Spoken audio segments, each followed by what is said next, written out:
Oke, halo Sobat Lamun, bagaimana kabar kalian semua? Semoga tetap baik-baik saja ya. Di video kali ini saya akan membahas sebuah sequel dari salah satu film horor di Indonesia yang rilis pada tahun 2025 dan berjudul Qorin 2. Yang dimana film ini menceritakan tentang seorang ayah yang sakit hati karena anaknya sering mendapatkan perundungan oleh teman-temannya. Namun di sini anehnya pihak sekolah hanya bisa diam saja dan malah menyuruh anaknya untuk bersabar sampai lulus ujian. Dan bahkan lebih parahnya pihak sekolah pun tidak segan-segan untuk menghina mereka. Dikarenakan niat baiknya tidak pernah digubris oleh semua orang, ayahnya pun mulai melakukan hal-hal kotor dan di luar nalar. Hal-hal kotor apa saja yang telah ayahnya perbuat untuk membalaskan dendam dan sakit hati anaknya? Maka sebelum itu, jika kalian suka dengan konten-konten seperti ini, jangan lupa untuk tekan like, komen, dan subscribe aja agar kalian semua tidak ketinggalan updatean film terbaik lainnya di channel ini. Sok atuh mangga gaskeun. Warga di sini udah biasa diam aja kalau ngelihat hal yang nggak benar.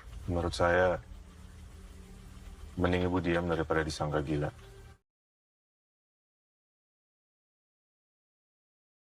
Dengan seorang anak yang bernama Jaya, yang dimana ia melihat dengan mata kepalanya sendiri ayahnya tengah membongkar makam almarhum dari ibunya. Dikarenakan gak horor gak kepo, Jaya pun mulai menghampiri mayat ibunya yang telah membusuk. Lalu kemudian scene film pun berpindah kepada seorang perempuan yang bernama Fitri, yang dimana pada hari ini ialah hari pertamanya menjadi guru BK untuk menggantikan ibunya yang tengah sakit stroke. Ya. Guru-guru tadi Fitri. Dan seperti biasa, anak-anak yang bertemu di jalan pun menyapa Ibu Fitri. Sementara itu ternyata Jaya sering menjadi bulan-bulanan anak-anak nakal yang dipimpin oleh Damar. Dan aksi tersebut juga dilihat oleh Makmur, ayah Jaya yang sedang memulung di daerah tersebut. Dan bahkan lebih gilanya lagi, di sini Makmur pun melihat Neati yang menerima uang suap untuk menutup-nutupi tingkah laku Damar kepada anaknya Jaya. Melihat itu semua, Makmur yang sudah geram pun mencoba untuk melaporkan tingkah laku Dharma kepada Pak Guntur selaku kepala sekolah. Bukannya bertindak tegas, di sini Pak Guntur pun malah menganggapnya sebagai bercandaan anak sekolah saja. Bahkan di sini Makmur pun memperlihatkan bukti-bukti luka yang ada pada tubuh Jaya. Bukannya di sini setelah melihat luka-luka pada tubuh Jaya, Pak Guntur pun bertindak tegas kepada Dharma. Namun di sini Pak Guntur pun malah melayangkan hinaan kepada keluarga Pak Makmur dan juga Jaya. Maksudnya apa? Mau minta ganti rugi? Mau uang? Dan alangkah bagonya di sini Pak Guntur pun menyuruh Makmur dan juga Jaya untuk bersabar karena sebentar lagi Jaya akan lulus. Bu Fitri yang mendengar itu semua pun berjanji kepada Pak Makmur untuk membantu permasalahan Jaya di sekolah. Lalu kemudian pada siang harinya Bu Fitri pun meminta keterangan dari Jaya di ruangannya. Bahkan sampai-sampai ketika pulang sekolah, Ibu Fitri pun menyuruh adiknya yang bernama Rijal untuk melindungi Jaya. Dan oleh karena itu juga Rijal pun menjadi bahan olokan Dharma CS. Dan ternyata di sini Dharma adalah anak dari kepala desa yang bernama Pak Darmawan, yang sering membagikan sembako untuk melancarkan politiknya. Lalu kemudian di tengah acara Pak Darmawan, di sini Ibu Fitri pun mencoba untuk berkomunikasi dengan Pak Guntur masalah perihal Jaya. Namun di sini Pak Guntur pun enggan untuk membahas masalah Jaya di sini dan menyuruh Ibu Fitri menemuinya setelah acara tersebut. Sementara itu di tempat yang berbeda, langkah Jaya pun terhenti karena ia merasa diikuti oleh Damar CS. Dan bahkan saking ketakutannya, di sini Jaya pun memutuskan untuk bersembunyi. Namun tiba-tiba yang terjadi,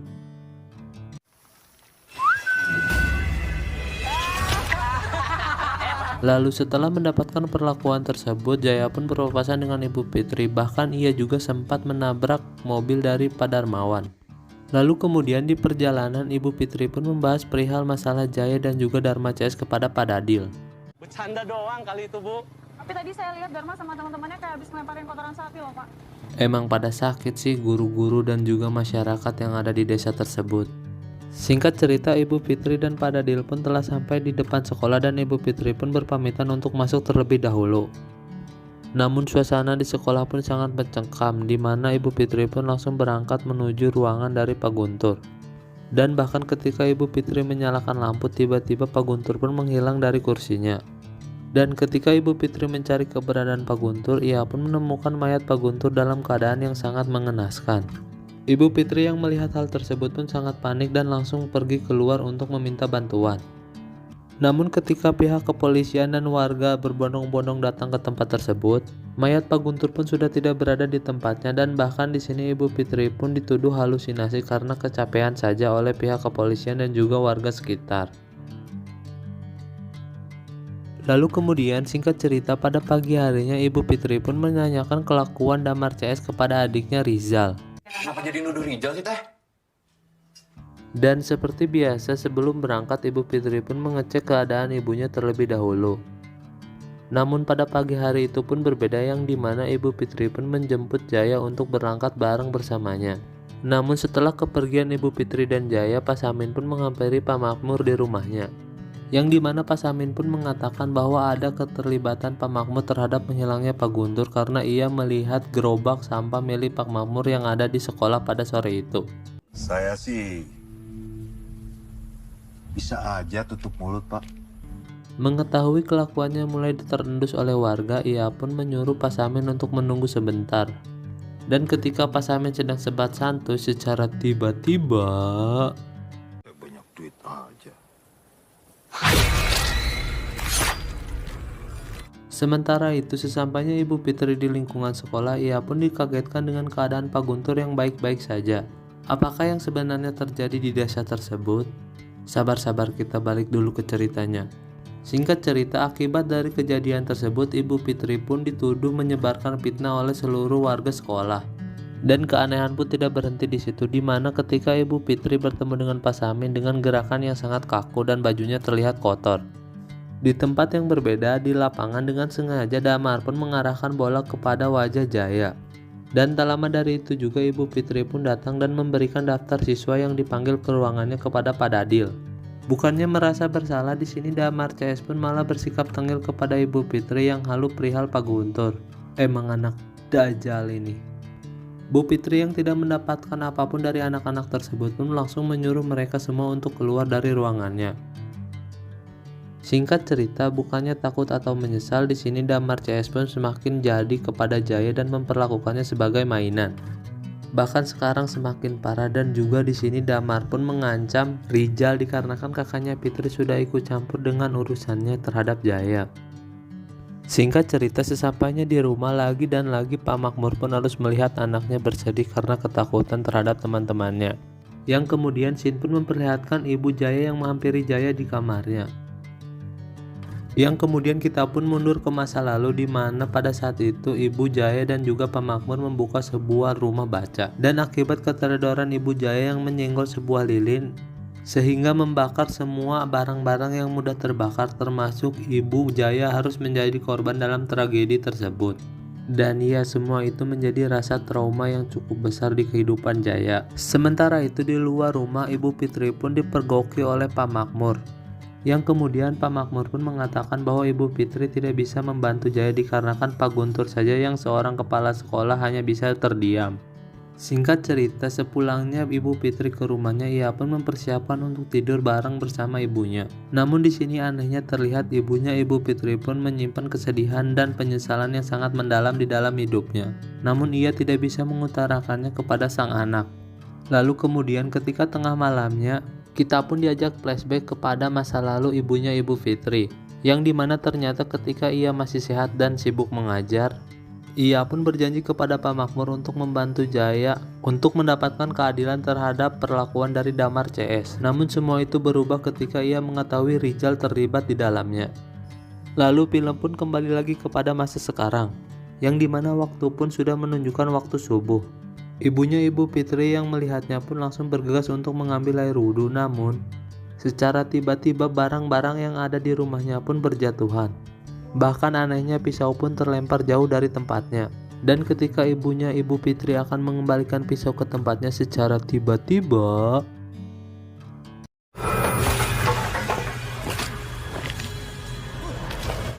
dan di pagi harinya Ibu Fitri pun terbangun dan langsung bergegas untuk berangkat ke sekolah.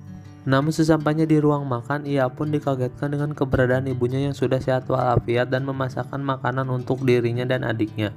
Ibu Fitri pun sangat bahagia melihat keadaan ibunya, namun ia mendapatkan rasa curiga dikarenakan wajah ibunya terlihat lebih pucat dan mengeluarkan darah.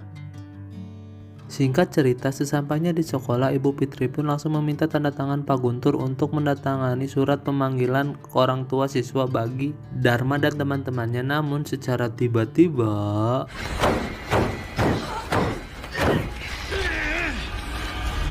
dan bahkan di sini dengan beraninya Ibu Fitri pun mendatangi Pak Darmawan dan memberitahukan perihal kelakuan dari Dharma selama di sekolah. Bahkan di sini tanpa segan-segan Pak Darmawan pun menampar Dharma di hadapan Ibu Fitri. Namun setelah memarahi Damar, Pak Darmawan pun malah mengajukan beberapa uang kepada Ibu Fitri untuk tutup mulut terhadap kelakuan anaknya. Melihat tingkah arogan Pak Darmawan, ia pun langsung menolak uang tersebut dan langsung pergi meninggalkan rumah Pak Darmawan. Singkat cerita, seperti biasa sebelum pulang ke rumah, ia pun menyempatkan diri ke warung Neng Ati untuk membeli sayur untuk makan mereka. Di warung Neng Ati juga Ibu Fitri pun melihat coretan-coretan yang dilakukan oleh Dharma and the Gang. Sehingga Ibu Fitri pun menanyakan perihal kelakuan dari Dharma CS kepada Neng Ati. Namun tak lama dari itu Ibu Fitri pun teralihkan perhatiannya karena melihat keanehan yang dilakukan oleh Nisa. Ada Pak Samin, tapi bukan Pak Samin. Singkat cerita, sesampainya di rumah, Ibu Fitri pun disambut oleh ibunya yang sudah memasak untuknya. Geluh, ternyata masakannya ada belatungnya dongkrik. Sementara itu di tempat yang berbeda di sini Damar pun kembali mengancam Rizal karena kakaknya sudah berani melaporkan kelakuannya kepada ayahnya.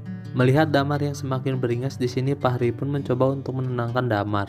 Setelah itu Damar pun menyuruh Jaki dan Wahyu untuk mencari keberadaan Jaya.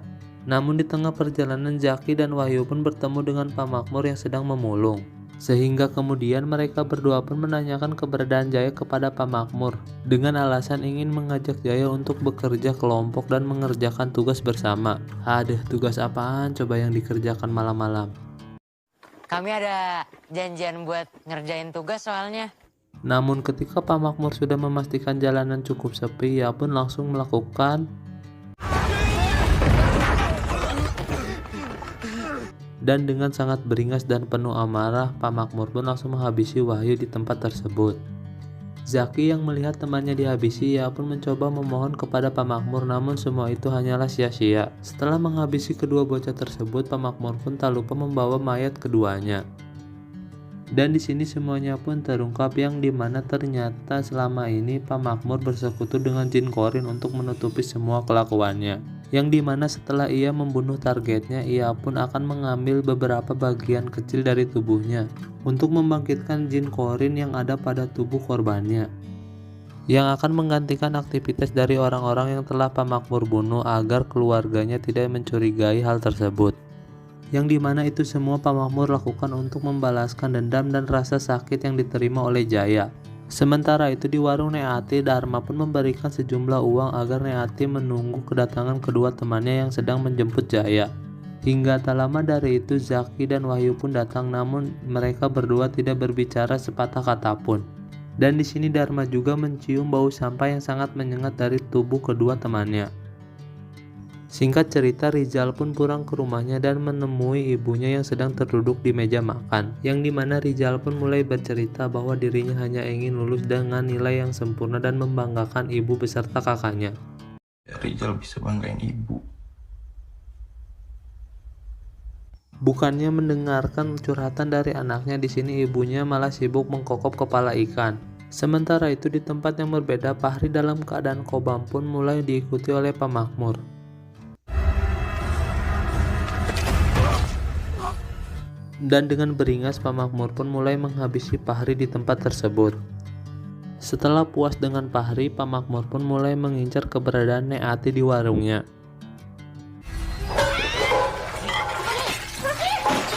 Dan tanpa Pak Makmur sadari, ternyata aksinya sekarang dilihat oleh Bu Fitri yang akan berangkat ke surau.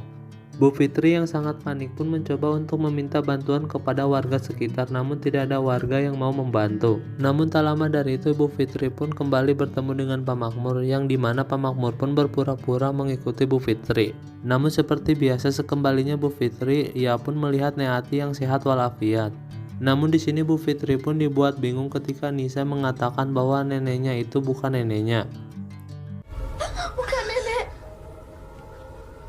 Yang kemudian Bu Fitri yang merasa kebingungan pun menanyakan apa yang harus ia lakukan kepada Pak Makmur. Warga di sini udah biasa diam aja kalau ngeliat hal yang nggak bener. Menurut saya, mending ibu diam daripada disangka gila.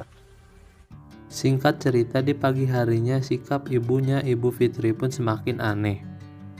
Sementara itu di sekolah, ketika Pak Dadil ke ruangan Pak Guntur, ia pun mencium bau yang tidak sedap. Lalu kemudian ketika ia menunduk dan melihat ke bawah, ia pun melihat kaki Pak Guntur yang sudah membusuk. Pak Dadil yang melihat kengerian tersebut pun langsung memutuskan untuk pergi dari ruangan Pak Guntur. Sementara itu di tempat yang berbeda, Bu Fitri pun mulai menanyakan perihal jin ataupun setan yang dapat menyerupai manusia. Lalu kemudian Ustadz Fahmi pun menjelaskan perihal jin korin dan setiap manusia dilahirkan bersama satu buah jin korin yang dapat menyerupai dirinya. Sementara itu di sekolah lagi dan lagi Jaya pun mendapatkan tindak kekerasan dari Damar. Ntar lagi mana yang jadi korban kayak mereka? Korban apa maksudnya? Lalu kemudian di sini Damar pun menyuruh teman-temannya untuk memegangi Jaya, namun seluruh temannya hanya dapat terdiam dan melihatnya sinis ke arah Damar dan malah mulai berjalan mendekati Damar dan akan menyerangnya. Sementara itu di tempat yang berbeda, Bu Fitri pun sangat curiga terhadap gerak-gerik yang dilakukan oleh Neati. Bahkan ia juga menemukan Nisa yang sangat ketakutan kepada neneknya sendiri dan mengatakan bahwa neneknya itu bukan neneknya. Setelah melihat kejanggalan-kejanggalan yang dilakukan oleh orang-orang terdekatnya, Ibu Fitri pun menanyakan apakah ada penggalan surat dalam Al-Quran yang dapat membuktikan bahwa manusia itu manusia ataupun jin korinnya. Hingga tak lama dari itu Ustadz Fahmi pun memberikan sepenggal ayat dari Al-Quran yang dapat membantu kegelisahan Bu Fitri. Singkat cerita, ketika Ustadz Fahmi sedang memimpin sholat maghrib berjamaah, tiba-tiba bau anyir pun tercium menyeruak di masjid tersebut, yang dimana mengakibatkan seluruh jamaah Ustadz Fahmi pun kabur berhamburan keluar dari masjid tersebut. Ustadz Fahmi yang merasakan kejanggalan itu pun langsung membuktikan dengan membaca penggalan surat yang telah ia berikan kepada Ibu Fitri siang tadi.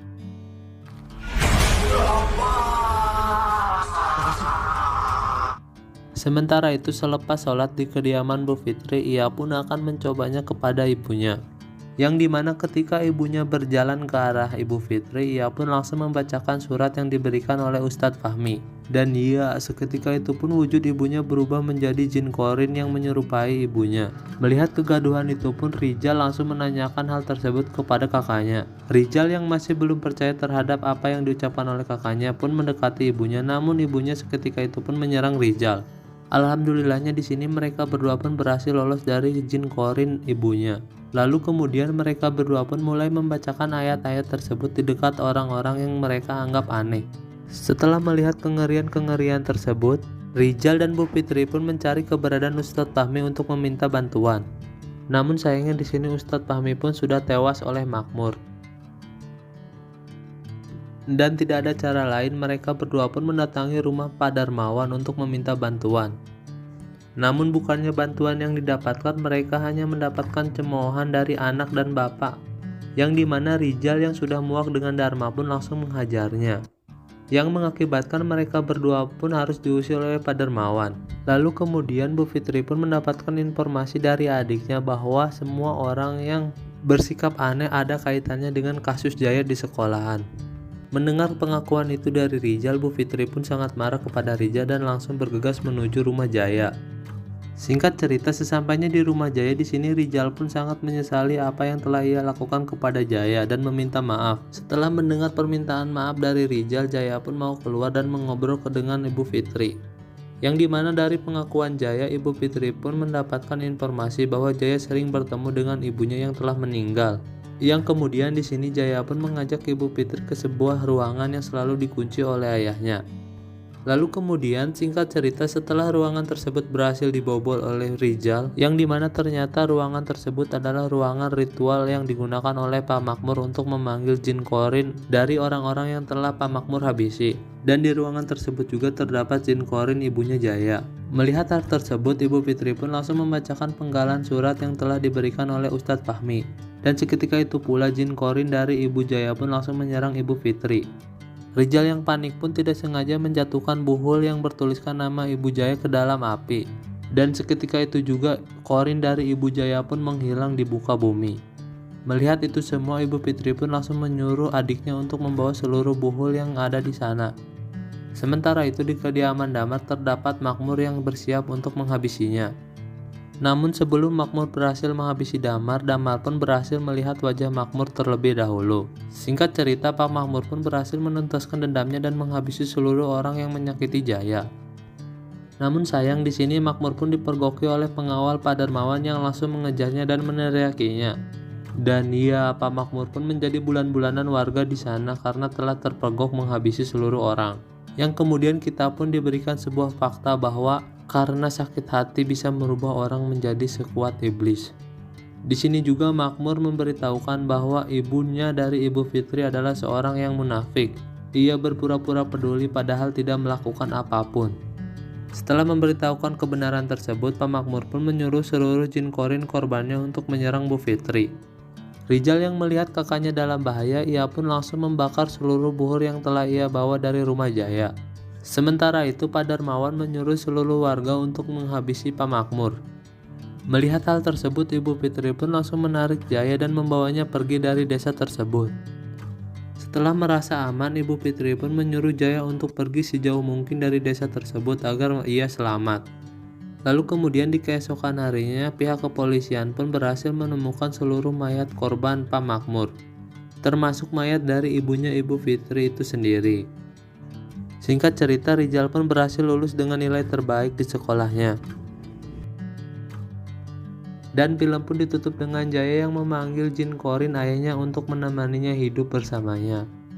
Baiklah Sobat Lemon, bagaimana filmnya? Sangat seru sekali bukan? Pesan yang dapat kita ambil dari film ini ialah jangan pernah merendahkan orang kecil. Karena ketika seseorang sakit hati, ia pun akan rela melakukan apa saja untuk membalaskan rasa sakitnya. Oke, baiklah Sobat Lemon, jika kalian suka dengan konten-konten seperti ini, jangan lupa untuk tekan like, komen, dan subscribe. Bye-bye.